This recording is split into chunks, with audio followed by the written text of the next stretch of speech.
Visakha steel plant private పరం కాకుండా CM Chandrababu తన సమర్థత నిరూపించుకోవాలని AP BSP state coordinator Purnachandrarao అన్నారు. హుదూద్ తుఫాను వచ్చినప్పుడు బస్సులో పడుకుని పనిచేయడం కాదు, ఇప్పుడు స్టీల్ ప్లాంట్ విషయంలో చిత్తశుద్ధి నిరూపించుకోవాలని తెలిపారు. ఉత్తరాంధ్ర ప్రజలు మంచివారని, బయట నుంచి వచ్చి ఇక్కడ సంపద దోచుకుంటున్నారని ఆరోపించారు ఆయన.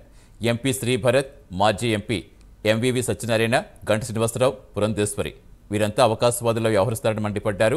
ఈ ప్రాంతానికి చెందిన బొత్స సత్యనారాయణ, ధర్మాన ప్రసాదరావు స్టీల్ ప్లాంట్ విషయంలో ఎందుకు మాట్లాడరని పూర్ణచంద్రరావు ప్రశ్నించారు.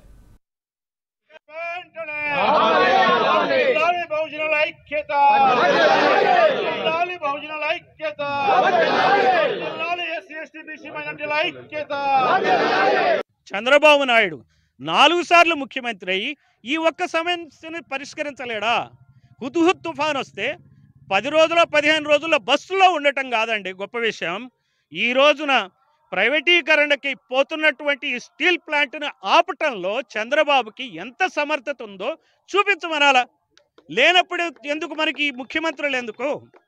ఈ దృష్టితో బహుజన్ సమాజ్ పార్టీ ఈ విషయాన్ని తీవ్రంగా పరిగణిస్తుంది. ఈ ఉత్తరాంధ్రలో బాగుపడినటువంటి రాజకీయ నాయకులు, ఉత్తరాంధ్ర సంపదను దోచుకున్నటువంటి నాయకులు వలస నాయకులు, ఇక్కడి వాళ్ళు కాదు వాళ్ళు.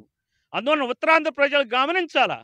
ఈ నాయకుల్ని ఈ ప్రాంతం నుంచి తరిమి కొట్టాలా, తరిమి కొట్టి బుద్ధి చెప్పాలా, తిరగనేయకుండా చేయాలా. శ్రీభరత్ కావచ్చు, అంతకుముందున్న ఎంవీవీ సత్యనారాయణ ఎంపీ అతను కావచ్చు, గంటా శ్రీనివాసరావు రిజైన్ చేసి ఇప్పుడేం చేస్తున్నాడు? ఏమిటి వీళ్ళు చేసే పనేంటి? ఈ ప్రజలకు ఏం చేస్తారు వీళ్ళు? ఇక్కడ ఉన్నటువంటి ఉత్తరాంధ్ర ప్రజలందరూ చాలా అమాయకులని, ఈర్ష్య అసూయ ద్వేషాలు లేనివారని, శాంతి కాముకులని, మంచి వాళ్ళని మీరు దోచుకుంటారా? ఇది ఎంతటి అన్యాయం చెప్పండి.